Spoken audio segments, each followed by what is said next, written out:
পুরুষের জীবন এত সহজ নয়। কোনো নারী কল্পনাও করতে পারে না পুরুষ তার কর্মক্ষেত্রে কতটা পরিশ্রম করে।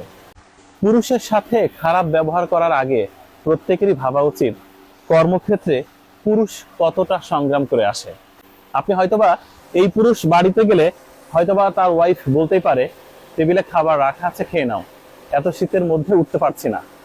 কিন্তু সে কল্পনা করতে পারবে না বাইরে সে কি সংগ্রামটা করে এসেছে। পুরুষের জীবন, পুরুষ কখনো তার নিজের জন্য বাঁচে না, পুরুষ বাঁচে তার সংসারের জন্য।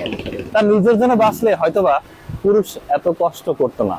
পুরুষ সবসময় তার সন্তান, তার স্ত্রী, তার পরিবারের জন্য চিন্তা করে। পুরুষকে জীবন বাজি রাখতে হয় শুধুমাত্র তার সংসারের মানুষের কথা চিন্তা করে। অথচ দিন শেষে সব দোষ যেন পুরুষেরই হয়। পুরুষের আপন বলে কেউ নেই।